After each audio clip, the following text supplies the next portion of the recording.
Welcome to the UFO Show. In this installment, the Pentagon finally releases their long-awaited report on UAPs. We hear Neil DeGrasse Tyson's take on these alien encounters. And we gear up for another trip to the Red Planet. We might not come back either. Let's get to it.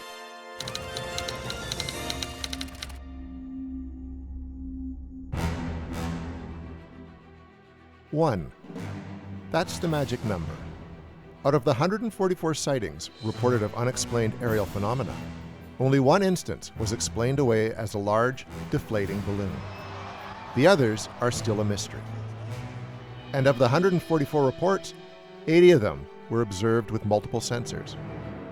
On June 25, 2021, the Pentagon finally released its much ballyhooed report on UFOs, or UAPs as they're referred to. And while it didn't exactly blow the lid off the secrets of the universe, it did indeed give credence to the belief that we have indeed been visited by objects that cannot be explained easily. The report is rather unimaginatively titled Preliminary Assessment, Unidentified Aerial Phenomena. It's 9 pages long, but a longer, classified version was provided to the Congressional Services and Armed Services Committees.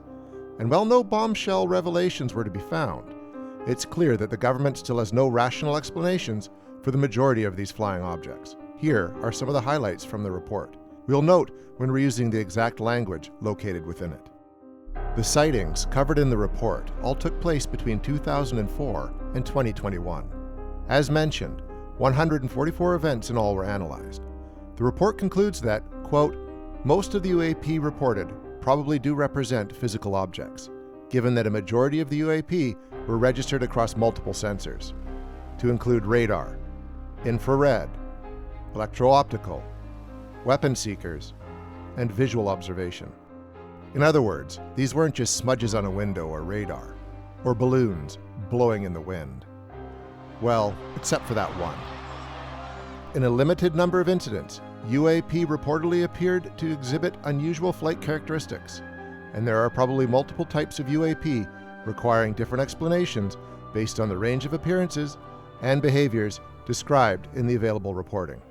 Now, they do hedge their bets a little by saying, quote, these observations could be the result of sensor errors, spoofing, or observer misperception, and require additional rigorous analysis. So they're not exactly doubling down on the notion that these flying objects are obviously extraterrestrial in nature. In fact, they don't use the word extraterrestrial at all, which shouldn't come as a surprise. But consistently, throughout the report, it's clear they have no way of explaining these incidents. In fact, they have 5 categories they hope to enter these sightings into: airborne clutter, natural atmospheric phenomena, U.S. industry developmental programs which could be classified, foreign adversary systems, and a catch-all other bin. The other bin, where the report admits it just doesn't have the scientific data yet to correctly determine just what in the world these things are. Quote, we would watch such objects in this category pending scientific advances that allowed us to better understand them. The UAPTF intends to focus additional analysis on the small number of cases where a UAP appeared to display unusual flight characteristics or signature management. They're doing everything they can to not just come out and say, maybe they're from a different galaxy, aren't they? Moving on. The report feels important to note that, quote, UAP clearly pose a safety of flight issue and may pose a challenge to U.S. national security. Of course, this is the Department of Defense, so that's naturally their primary concern. And they even go on to suggest that these objects could be a challenge to national security if they're from a foreign adversary, referring to some of these objects as breakthrough or disruptive technology, even though there's no evidence to suggest that's the case. The advanced technology of these UAPs is undeniable.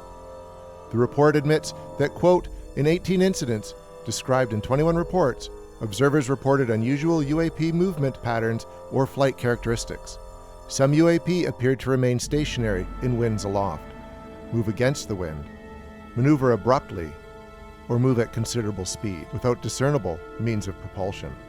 The report also notes that while there have been plenty of differences among the UAP sightings, Some observations were quite similar, especially when it comes to the size and propulsion of the objects. So while our visitors like to travel in all kinds of different vehicles, it's only natural that some of them would look and move around the same way. UAP sightings also tended to cluster around US training and testing grounds, but the report chalks that up to the fact that that's likely because the military has such high-tech radar and sensory systems, so of course they're going to pick up such strange movements. And, well, that's kind of it. Nothing earth-shattering. Nothing that's going to make us believers rejoice and scream, "Told you so!" at a skeptical world.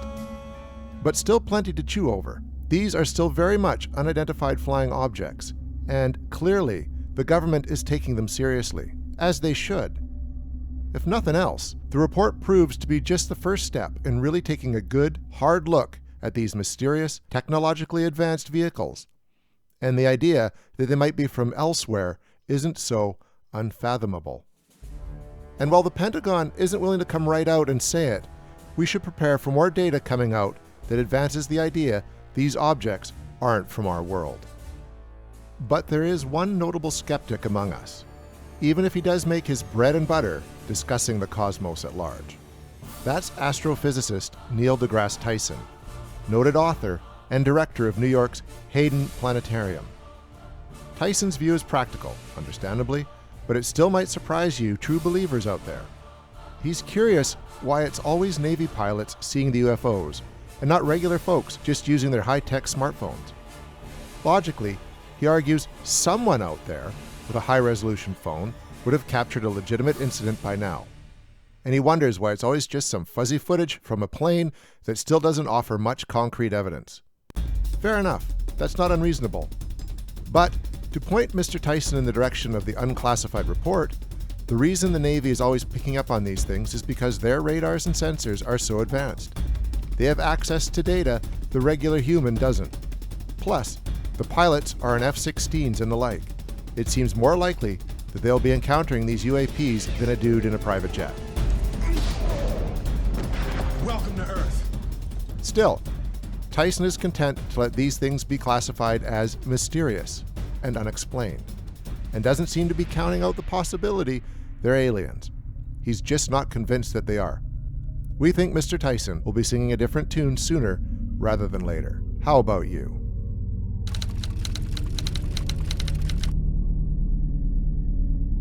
As you well know by now, both the US and China have rovers on the Red Planet, giving us images from the planet's surface we've never seen before. Hell, we even have a helicopter up there, flying around and giving us some incredible views of the place. And now, we're soon going to know what it sounds like on Mars.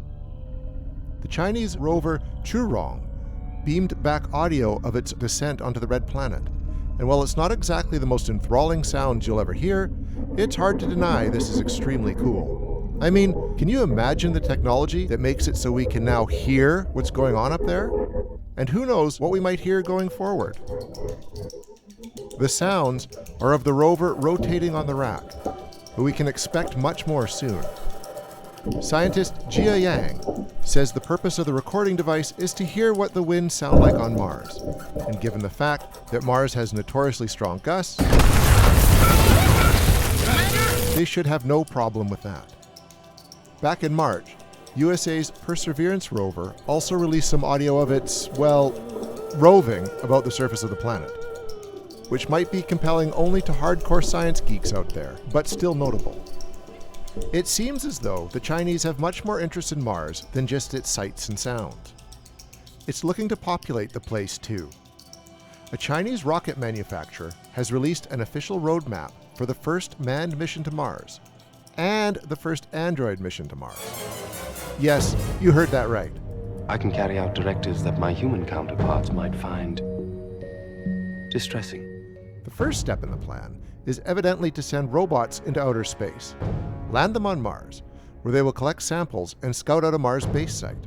Following that, a manned mission will commence, where the explorers sent will go about building said base.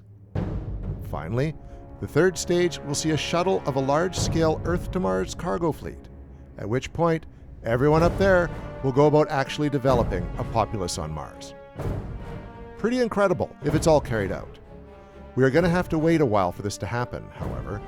The timetable of the mission launches are as follows: 2033, 2035, 2037, 2041, and 2043.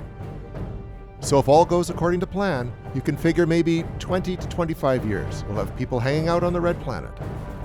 I think I can wait that long. How about you? That's it for now, folks. The truth is out there, somewhere, and we're going to be keeping an eye on things for all you true believers. And if you have anything to share with us, don't hesitate to send us an email at ufoshow@joeblow.com. We're eager to hear from all of our fellow UFO and outer space enthusiasts. Also, please share your thoughts and any cool extraterrestrial news you have in the comments section. Finally, don't forget to subscribe to this channel, as we're going to be your one-stop shop for all things alien going forward. Until next month, keep watching the skies.